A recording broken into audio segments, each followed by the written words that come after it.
விதவிதமான ஆடை ஆபரணங்களுடன் உங்கள் பண்டிகை நாட்களை ஒளிமயமாக கொண்டாட டிநகரில் உள்ள வேலவன் ஸ்டோர்ஸுக்கு வாங்க. VIT Engineering Entrance Examination 2026 Applications live now. Visit vit.vit.ac.in. வணக்கம். செய்திச் சுருக்கம். மகாராஷ்டிராவில் 66 இடங்களில் பாரதிய ஜனதா கூட்டணி போட்டியின்றி தேர்வு. மகாராஷ்டிராவில் 29 மாநகராட்சிகளுக்கு வருகிற 15ஆம் தேதி தேர்தல் நடக்க உள்ளது. தேர்தலுக்கான வேட்புமனு தாக்கல் கடந்த டிசம்பர் 30ஆம் தேதியுடன் முடிந்தது. இந்த நிலையில் பல இடங்களில் ஆளும் கட்சி வேட்பாளர்கள் போட்டியின்றி தேர்வு செய்யப்பட்டுள்ளனர். பாரதிய ஜனதா, சிவசேனா, தேசியவாத காங்கிரஸ் உள்ளிட்ட கட்சிகள் அடங்கிய மகாயுதி கூட்டணியைச் சேர்ந்தவர்கள் 66 பேர் போட்டியின்றி தேர்வு செய்யப்பட்டனர் என பாரதிய ஜனதா மூத்த தலைவர் கேசவ் உபாத்தியே தெரிவித்தார். இதில் பாரதிய ஜனதாவை சேர்ந்தவர்கள் மட்டும் 44 பேர் என அவர் கூறினார். வேலு நாச்சியார் பிறந்த நாள் மோடி, ஸ்டாலின் புகழாரம்.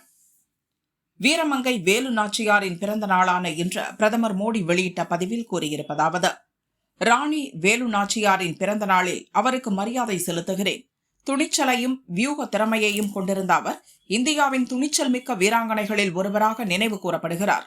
காலனித்துவ ஒடுக்குமுறைக்கு எதிராக கிளர்ந்தெழுந்த வேலு நாச்சியார் இந்தியாவை ஆள இந்தியர்களுக்கே உரிமை உண்டு என்பதை வலியுறுத்தினார். நல்லாட்சி மற்றும் கலாச்சார பெருமைகளுக்கான அவரது உறுதிப்பாடு போற்றத்தக்கது. அவரது தியாகமும் தொலைநோக்கு தலைமையும் பல தலைமுறைகளை ஊக்கப்படுத்தும் என மோடி தெரிவித்துள்ளார். முதல்வர் ஸ்டாலின் வெளியிட்ட பதிவில் கூறியிருப்பதாவது: மிரட்டினால் அடங்கி விடுவோம் என எண்ணியோர்க்கு தமிழகம் போராடும் என அன்றே எடுத்துக்காட்டியவர் வீரமங்கை வேலு நாச்சியார். இந்திய நாட்டின் விடுதலைக்காக முன்னோடியாக போராடிய அவருடைய பெருமையை திராவிட மாடல் அரசு தொடர்ந்து போற்றி வருகிறது. தமிழ் நிலத்தின் ஆளுமைகளை தரணியெங்கும் கொண்டு சேர்த்திடும் நம் பணி தொடரும் என ஸ்டாலின் கூறியுள்ளார். தமிழக பாரதிய ஜனதா முன்னாள் தலைவர் அண்ணாமலை வெளியிட்ட பதிவில் கூறியிருப்பதாவது: வேலு நாச்சியார் அரசியல் அறிவும் தைரியமும் மக்கள் மீதான அக்கறையும் உடையவராக திகழ்ந்தார். தமிழ் மண்ணில் பெண்கள் துணிச்சலிலும் தீர்க்கத்திலும் தலை சிறந்தவர்கள் என்பதை உலகிற்கு எடுத்து காட்டினார். அறத்திலும் மரத்திலும் சிறந்து விளங்கிய அவருடைய புகழை போற்றி வணங்குகிறோம் என அண்ணாமலை கூறியுள்ளார். 2026 முதல் ஜல்லிக்கட்டு களம் அதிரும் தச்சங்குறிச்சி.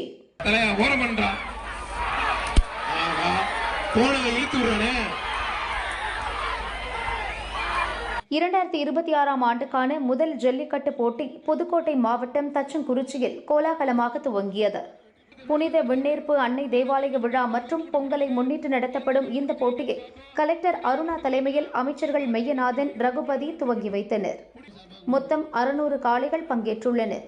அவற்றை எதிர்கொள்ள 300 மாடுபிடி வீரர்கள் களமிறங்கியிருக்கின்றனர். வாடி வாசலில் சீறி பாய்ந்து வரும் காளைகளை தீரத்துடன் இளைஞர்கள் திமிழ் தழுவி வருகின்றனர். 5000க்கும் அதிகமான மக்கள் ஜல்லிக்கட்டு போட்டியை உற்சாகமாக கண்டுகளிக்கின்றனர். 300க்கும் மேற்பட்ட போலீசார் பாதுகாப்பு பணியில் ஈடுபட்டுள்ளனர்.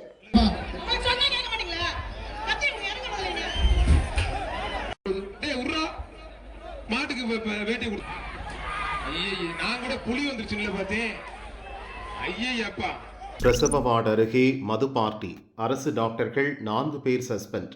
சிவகங்கை மாவட்டம் கல்லசெம்பனூரில் ஆரம்ப சுகாதார நிலையம் உள்ளது.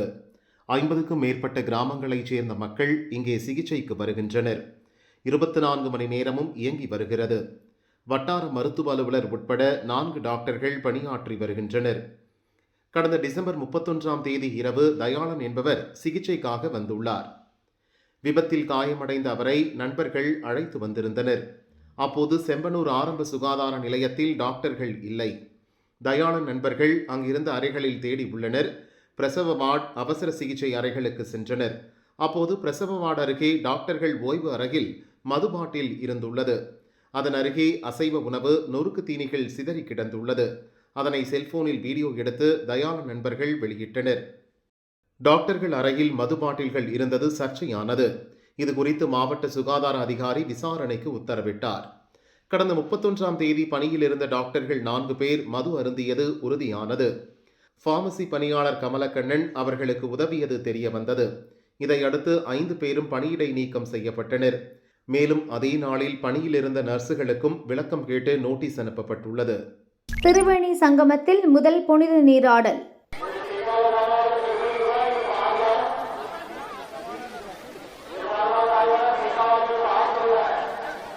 உத்தரப்பிரதேசத்தின் பிரயாக்ராஜ் நகரில் கங்கை, யமுனை மற்றும் சரஸ்வதி நதிகள் இணையும் திரிவேணி சங்கமம் உள்ளது. இங்கு மகா சிவராத்திரிக்காக ஒவ்வொரு ஆண்டும் 45 தினங்கள் புனித நீராடல் நடைபெறும். மகா மேளா என இது அழைக்கப்படுகிறது.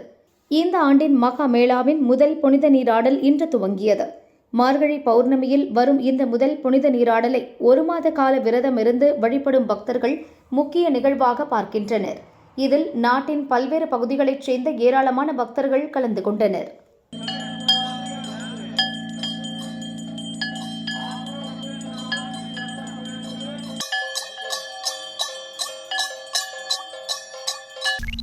பொங்கல் சிறப்பு ரயில்கள் அறிவித்தது தெற்கு ரயில்வே.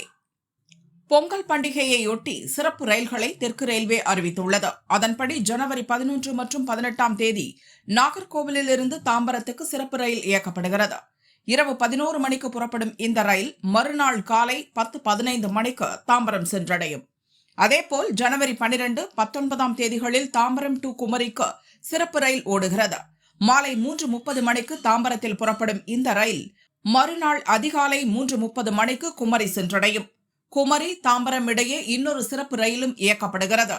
இந்த ரயில் ஜனவரி 13, 20ஆம் தேதிகளில் காலை 8:30 மணிக்கு குமரியில் புறப்பட்டு மறுநாள் காலை 10:15 மணிக்கு தாம்பரம் வரும். ஜனவரி 14, 21ஆம் தேதிகளில் மதியம் 12:30 மணிக்கு தாம்பரத்தில் புறப்பட்டு மறுநாள் அதிகாலை 3:30 மணிக்கு நாகர்கோவில் சென்றடையும். இதேபோல் நெல்லை, செங்கல்பட்டு இடையேவும் சிறப்பு ரயில் இயக்கப்படுகிறது. ஜனவரி 9 மற்றும் 16ஆம் தேதிகளில் நெல்லையிலிருந்து அதிகாலை 3:45க்கு புறப்பட்டு மதியம் 1:15க்கு செங்கல்பட்டு வரும். மறுமார்க்கத்தில் மதியம் 3:30க்கு செங்கல்பட்டில் புறப்பட்டு மறுநாள் அதிகாலை 2 மணிக்கு நெல்லை சென்றடையும். இன்னொரு சிறப்பு ரயில் ஜனவரி 10, 17 ஆகிய தேதிகளில் இயக்கப்படுகிறது. இந்த ரயில் அதிகாலை 3:45க்கு நெல்லையிலிருந்து புறப்பட்டு மதியம் 1:15க்கு செங்கல்பட்டு வந்தடையும். மறுமார்க்கத்தில் மாலை 5 மணிக்கு செங்கல்பட்டிலிருந்து புறப்பட்டு மறுநாள் அதிகாலை 3 மணிக்கு நெல்லை சென்றடையும் என்று தெற்கு ரயில்வே தெரிவித்துள்ளது. தங்கம், வெள்ளி விலை சிறிது குறைந்தது. சர்வதேச முதலீட்டாளர்கள் பாதுகாப்பு கருதி தங்கம் மற்றும் வெள்ளியில் அதிக முதலீடு செய்கின்றனர். இதனால் சர்வதேச சந்தையில் தங்கம், வெள்ளி விலை உயர்ந்து வருகிறது. இந்தியாவில் அவற்றின் விலை புதிய உச்சத்தை எட்டின. நேற்று தங்கம் விலை சவரனுக்கு 1120 ரூபாய் அதிகரித்து ஒரு சவரன் 1,640 ரூபாய்க்கு விற்கப்பட்டது. கிராம் 12,580 ரூபாய்க்கு விற்பனையானது. வெள்ளி விலை கிராமுக்கு 4 ரூபாய் அதிகரித்து 260 ரூபாய்க்கு விற்கப்பட்டது. இந்நிலையில் இன்று தங்கம் விலை சவரனுக்கு 480 ரூபாய் குறைந்து ஒரு சவரன் 1,160 ரூபாய்க்கு விற்பனையாகிறது. கிராமுக்கு 60 ரூபாய் குறைந்து ஒரு கிராம் 12,520 ரூபாய்க்கு விற்பனை செய்யப்படுகிறது. வெள்ளி விலை கிராமுக்கு 4 ரூபாய் குறைந்து ஒரு கிராம் 256 ரூபாய்க்கு விற்பனையாகிறது. உருவாகிறது புதிய காற்றழுத்த தாழ்வு. தமிழகத்தில் மீண்டும் வருது கனமழை. தமிழகத்தின் மேற்கு தொடர்ச்சி மலை மாவட்ட பகுதிகளில் கடந்த 2 நாட்களாக பரவலாக கனமழை பெய்து வருகிறது. மற்ற பகுதிகளில் சில இடங்களில் மிதமான மழை பெய்கிறது. இந்த நிலையில் புதிய காற்றழுத்த தாழ்வு பகுதி உருவாக இருப்பதாக தனியார் வானிலை ஆய்வாளர் ஹேமச்சந்தர் கூறியுள்ளார். அவரது அறிக்கை தமிழக பகுதிகள் மேல் மற்றும் இலங்கை கடலோர பகுதிகளுக்கு அப்பால் உள்ள தென்மேற்கு வங்கக்கடல் பகுதிகள் மேல் வளிமண்டல கீழடுக்கு சுழற்சி நிலவுகிறது. இதன் காரணமாகத்தான் மேற்கு தொடர்ச்சி மலை மாவட்ட பகுதிகளில் சில நாட்களாக மழை பெய்கிறது. இன்றும் இம்மாவட்டங்களில் மழைக்கு வாய்ப்புள்ளது. நாளை முதல் 9ஆம் தேதி வரை தமிழகத்தில் மழை குறையும். பகலில் வெப்பமும் இரவில் குளிரும் அதிகரிக்கும். எனவே விவசாயிகள் வேளாண் பணிகளில் ஈடுபடலாம். 10ஆம் தேதி வாக்கில் இலங்கையை ஒட்டிய தென்மேற்கு வங்கக்கடல் பகுதியில் புதிதாக காற்றழுத்த தாழ்வு பகுதி உருவாக வாய்ப்புள்ளது. இதன் காரணமாக 10, 11, 12 ஆகிய தேதிகளில் கடலோர மாவட்டங்கள், உள் மாவட்டங்களின் பல இடங்களில் கனமழைக்கு வாய்ப்புள்ளது. பரவலாக தமிழகம் முழுதும் மிதமான மழை பெய்யக்கூடும் என்று அவர் கூறியுள்ளார்.